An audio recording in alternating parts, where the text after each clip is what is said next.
안녕하세요. 말씀을 품고 말씀을 살아내는 바이블 1189 107번째 날, 오늘은 레위기 15장입니다.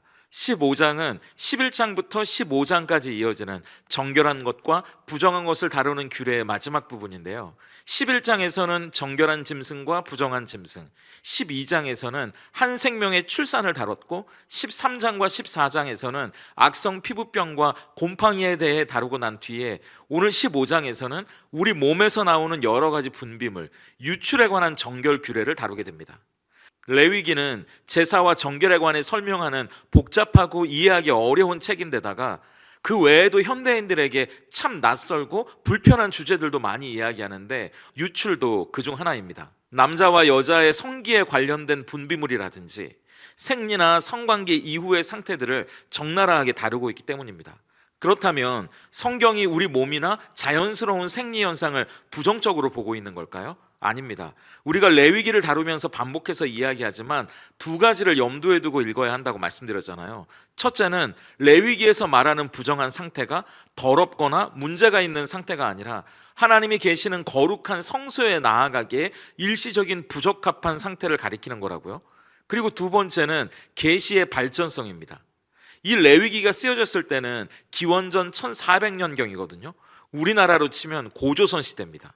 아직 선지자도 성경도 없을 때니까 하나님은 뭔가 눈에 보이는 것을 통해 우리에게 설명해 주셔야 했거든요. 눈에 보이는 병, 출산, 동물 같은 것을 마치 아이에게 보여주는 그림카드 같이 사용하셔서 이 정결과 거룩이라는 어려운 개념을 설명하셨다는 겁니다. 그러니까 오늘 다루는 이 유출도 우리 몸의 생리 현상을 가지고 뭔가 영적인 의미를 가르치는 그림카드로 사용하셨다는 거예요. 그럼 15장의 구성을 볼까요? 15장은 크게 세 부분으로 나뉩니다. 우선 1절부터 18절까지는 남자의 유출에 관한 내용인데요. 그건 두 가지로 나뉩니다. 우선 일반적이지 않은 상태에서의 유출이요. 병에 걸려서 뭔가 고름 같은 분비물이 흘러나오는 경우면 당사자는 당연히 부정한 거고요. 접촉한 사람이나 그 물건도 부정해진다고 하면서 그가 눕는 침상, 앉는 의자, 사용하는 그릇, 그가 접촉하는 모든 사물과 사람까지 부정하게 만드는 강력한 전염성을 가지고 있다고 설명합니다. 다행히 이 병이 낫고 유출이 멈추면 7일 동안의 정결 기간을 거친 뒤에 옷을 빨고 흐르는 물에 몸을 씻고 난 뒤 8일째에는 새 2마리로 속죄와 번제를 드리면 비로소 정결해질 수 있다고 이야기해요. 그리고 또 하나는 일반적인 생리 현상으로 인한 유출입니다. 몽정이나 부부관계로 인한 유출은 물로 몸을 씻고 그날 저녁까지는 부정한 상태이기 때문에 기다리면 되는 겁니다. 이어지는 19절부터 30절까지는 여자의 유출에 관한 내용인데요. 우선 생리와 같이 일반적인 신체 활동의 경우에는 그 기간 동안은 부정하고, 남자와 같이 그 여자가 접촉하는 사람이나 물건도 부정하게 되는 것은 똑같습니다. 그리고 일반적이지 않은 상태로 병에 걸려서 생긴 유출일 경우에는 신약 성경에 나오는 혈루증 여인처럼 비정상적으로 하혈이 계속될 때입니다. 그럴 때는 유출이 멈출 때까지 부정하기 때문에 흐르던 피가 멎을 때까지 기다리게 되는 거죠. 다행히 얼마 동안이 지나 그 피가 멎으면 거기서 피가 멎은 뒤에 일주일을 또 기다렸다가 8일째 되는 날 비둘기 2마리를 가지고 속죄와 번제를 드리면 정결하게 됩니다. 그리고 31절부터 33절은 이 모든 규례의 목적이 이스라엘 백성들 사이에 있는 하나님의 성막을 더럽히지 않기 위해서라고 이야기해요. 이건 개인의 위생 정도가 아니라 공동체 전체의 영적인 정결을 지키기 위해서고요. 거룩하신 하나님의 임재 앞에 행여나 부정한 상태로 나아가다가 사고나 죽음을 당하지 않게 하려는 목적으로 백성들이 안전하게 하나님과 동행할 수 있도록 가르쳐 주시는 규례라고 밝히면서 이 15장이 마무리됩니다. 다소 낯뜨겁고 이해하기 어려운 유출을 다루고 있는 이 15장을 통해 우리가 깨닫게 되는 건, 첫째, 은밀한 해소보다 진정한 해결이 맞다는 겁니다. 이 15장에서 다루고 있는 유출이라는 말의 뜻이 뭐예요? 흘러나온다는 거잖아요. 새어나온다는 거거든요. 안에 있는 것이 밖으로 흘러나온다는 겁니다. 3절을 보세요. 그의 유출병으로 말미암아 부정함이 이러하니 곧 그의 몸에서 흘러나오든지 그의 몸에서 흘러나오는 것이 막혔든지 부정한즉. 새 번역에는 흘러나오는 것이 고름이라고 이야기하면서 그게 줄곧 흘러나오든지 아니면 몸에 그 고름이 고여있든지 그것 때문에 부정해진다고 이야기합니다. 하나님은 유출이라는 이 그림 카드를 통해서 우리 안에 뭔가 문제가 생겼기 때문에 그게 통제되지 않고 밖으로 흘러나오는, 새어나오는 상황을 보여주시는 거거든요. 시편 말씀을 보면 하나님이 물의 경계를 정하셔서 바닷물이 육지로 범람하지 못하도록 하셨다고 이야기하시거든요. 하나님은 모든 것의 경계를 정하시고 질서를 세우신 분입니다.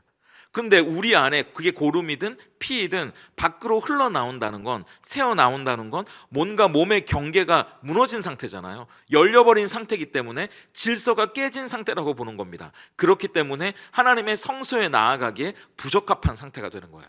그런데 한번 생각해 보세요.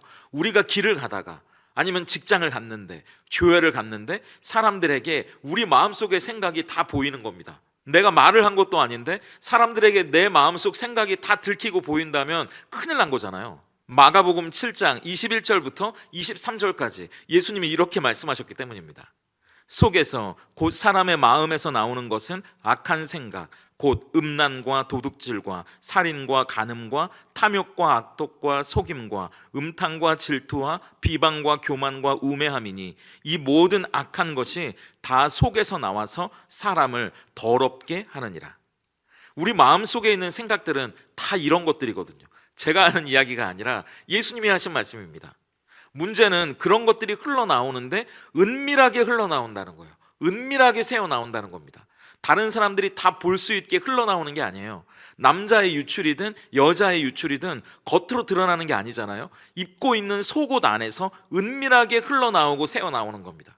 처음에 거기에 뭘 대서 사람들에게 보이지 않도록 숨길 수는 있었겠죠. 하지만 어느 순간부터는 그 은밀한 유출도 사람들이 알 만큼 드러나는 때가 옵니다. 오늘 15장 자체가 다소 불편하고 부담스러운 주제이지만 한번 스스로의 내면을 돌아보세요.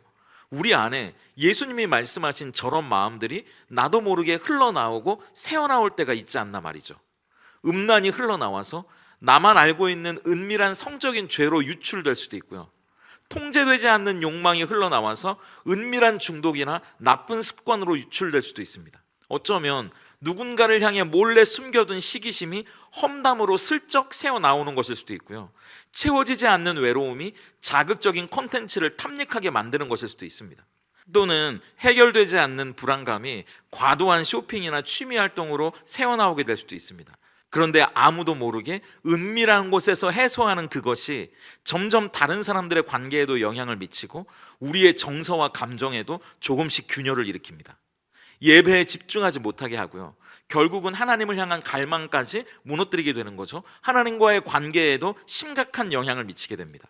겉으로는 멀쩡해 보이고 속옷 안에서만, 남들이 보이지 않는 곳에서만 흘러나오고 새어나오는 그것을 우리가 점점 방치하게 되면 문제는 커지게 되어 있거든요. 폴 트립 목사님이 이런 이야기를 하시더라고요. 죄는 단순히 행동의 문제가 아니라 마음속에서 흘러나오는 깊은 흐름의 문제다. 당신이 다루어야 할 것은 단지 외적인 행위가 아니라 그 행위를 흘러나오게 하는 내면의 원천이다 라고요. 어떻게 보면 가장 은밀하고 본능에 가까운 영역에서도 정결과 부정을 이야기하시는 건 하나님은 그 은밀한 영역까지도 우리의 것이 아니라 하나님과 함께 해야만 하는 곳이라고 말씀하고 싶으셨는지도 모르겠습니다. 진짜 거룩은 사람들이 보지 않는 곳에서 시작된다는 말처럼 우리는 은밀한 곳에서 뭔가를 해소한다고 생각하지만 그것은 일시적인 위안이나 회피일 때가 많습니다. 하나님은 우리 안에 있는 어떤 문제를 은밀히 해소하는 것 정도가 아니라 우리 안에 있는 그 문제를 진정 해결해 주고 싶다고 말씀하세요. 과연 우리는 지금 무엇인가를 해소하려고 하고 있을까요? 아니면 진짜 해결하려고 하는 걸까요? 하나님은 진짜 해결을 원한다면 이스라엘 백성들처럼 오늘 제사로 나아오라고, 하나님 앞으로 나아오라고 우리에게 말씀하고 계십니다. 그리고 우리가 15장을 통해 확인하게 되는 두 번째 진리는 유출이 아니라 흘려보내는 삶을 살아야 한다는 겁니다. 15장은 이 유출이 왜 경계해야 하는 부정인지 그 이유가 전염성에 있다고 이야기하거든요. 19절부터 23절까지 어떻게 그 유출이 다른 사람과 어떤 대상까지도 부정하게 하는지만 제가 뽑아서 읽어봐 드릴게요. 그를 만지는 자마다, 그가 누워있던 자리도 그가 앉았던 자리도, 그의 침상을 만지는 자는, 그가 앉은 자리를 만지는 자도, 그의 침상 위에나 그가 앉은 자리 위에 있는 것을 만지는 모든 자도 저녁까지 부정할 것이며, 우리는 내 안에 온갖 악하고 더럽고 패역한 죄성이 은밀하게 흘러나오고 새어나오는 상황을 다른 사람들이 보지 않으니까 내 문제일 뿐이라고 생각하기가 쉽잖아요. 나만 아는 비밀이라고 자기 합리화를 하는 경향이 있거든요. 하지만 15장은 그게 우리 혼자만의 일이 아니라 우리 모두의 일이라고 이야기합니다. 나 하나에서 끝나는 것이 아니라 내 주변의 많은 사람에게 영향을 미치는 일이라고 이야기하고 있어요. 저는 이 말씀 앞에서 솔직히 두렵기도 하고 자신이 없어지기도 하더라고요. 저는 한 여자의 남편이고 우리 아이들의 아버지고 한 가정의 가장이잖아요. 그런데 제 안에 다스려지지 않는 분노나 습관적인 나쁜 감정들이 저도 모르게 새어나오고 유출되기 시작하면 우리 가족 전체에 영향을 미칠 수도 있다는 말이잖아요. 제가 한 교회를 목양하는 목회자이기도 하지 않습니까? 제 안에 어떤 통제되지 않는 나쁜 욕망들이 조금씩 새어나오고 흘러나오기 시작하면 처음에는 잘 모르겠지만 나중에는 우리 공동체 전체의 영적인 분위기가 달라지기 때문입니다. 디트리 보네포 목사님이 이런 이야기를 하셨거든요. 은밀한 죄는 은밀한 것이 아니다. 그 죄는 반드시 공동체의 공기를 바꾸고 그 구성원들의 영혼을 무겁게 만든다라고요. 인정하기 두렵지만 그게 사실입니다. 왜냐하면 이스라엘 공동체뿐만 아니라 예수님을 믿고 하나님의 자녀가 된 거룩한 성도들이 모여있는 교회는 더 긴밀히 연결되어 있기 때문이에요. 에베소서 2장 21절과 22절을 보세요. 그의 안에서 건물마다 서로 연결하여 주 안에서 성전이 되어가고 너희도 성령 안에서 하나님이 거하실 처소가 되기 위하여 그리스도 예수 안에서 함께 지어져 가느니라. 우리는 서로 긴밀하게 연결되어 있는 몸이고 거룩을 향해 함께 지어져 가는 공동체라고 말하고 있지 않습니까? 그러니까 나의 부정, 나의 거룩은 나만의 문제가 아니라 우리 공동체 모두의 문제라는 거예요. 내 정결함이 공동체를 살리는 누룩이 될 수도 있고 내 부정함이 공동체를 병들게 하는 쓴 뿌리가 될 수도 있다는 이 사실 앞에서 혹시 내 말이나 행동, 내가 행하는 모든 것들이 우리 가정이나 교회 공동체에 어떤 영향을 끼치고 있지는 않은지, 나도 모르게 흘려보내는 부정함은 없는지 솔직히 생각해 보게 되더라고요. 그러면서 이런 생각이 드는 겁니다. 나도 모르게 내 안에 부정적인 것이 새어나가고 흘러나가는 삶은 내가 원하는 삶이 아니잖아요. 내 의지로 그렇게 하는 것이 아니거든요. 그게 얼마나 억울합니까? 그렇기 때문에 내 의지로 내 안에 좋은 것들을 흘려보내는 삶을 살아가면 어떨까라고요. 나도 모르게 나쁜 것이 새어나가면 교회는 오물투성이가 되겠지만 내 안에 사랑과 섬김과 기도가 흘러나가면 교회는 거룩한 곳이 되지 않겠어요? 그런데 문제는 어떻게 그럴 수 있느냐는 겁니다. 우리 안에는 온갖 악한 것들로 가득하다고 말씀하셨는데 말이죠. 한 사람의 부정이 모두를 부정하게 할 수 있다면 단 한 사람의 완전한 정결이 우리 모두를 정결하게 할 수 있습니다. 10수년간 유출, 혈루병으로 고통받았던 한 여인을 만나주신 예수님은 오히려 당신의 거룩함으로 이 여인의 유출의 근원을 마르게 하셨고 모든 질병과 부정을 완전히 씻어 정결하게 하셨거든요. 이것이 우리에게 주시는 복음의 소망입니다.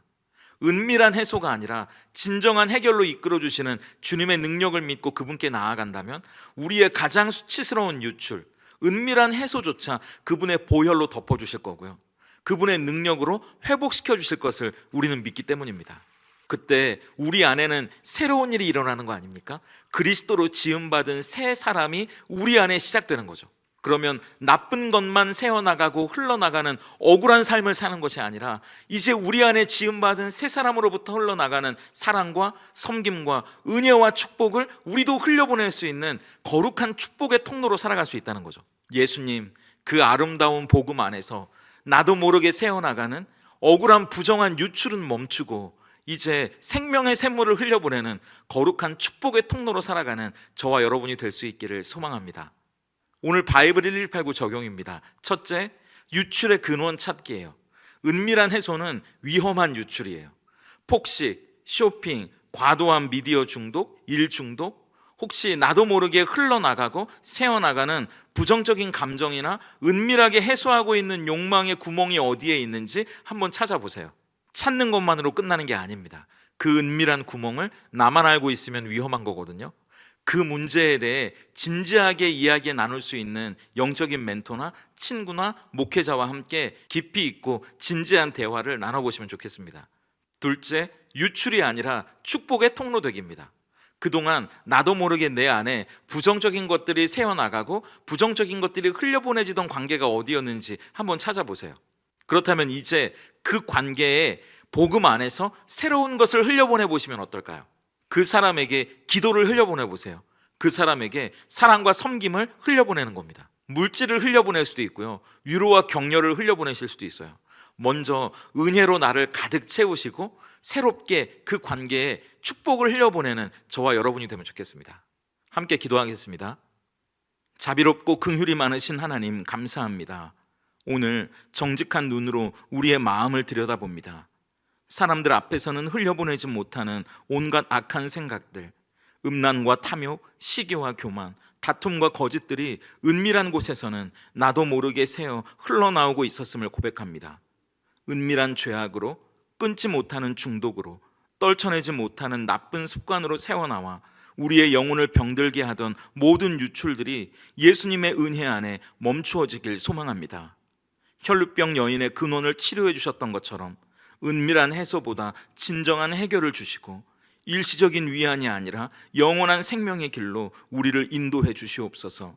나의 부정이 나 혼자만의 문제가 아니라 사랑하는 가족과 교우들, 우리가 속한 공동체 전체에 영향을 미친다는 사실 앞에 두려운 마음으로 섭니다. 서로 연결되어 함께 지어져가는 거룩한 성전임을 망각하고 내 문제에만 함몰되거나 다른 이의 연약함을 쉽게 판단했던 교만함을 회개합니다. 부정적인 것만 새어나가 오염시키던 삶은 뒤로하고 이제는 축복을 흘려보내는 하나님의 통로로 살아가길 소망합니다. 기도로, 사랑으로, 섬김으로, 위로와 격려로 공동체의 은혜를 흘려보내는 거룩한 통로로 서로 격려하며 이 거룩의 길을 함께 걷게 하시옵소서. 예수님의 이름으로 기도드립니다. 아멘.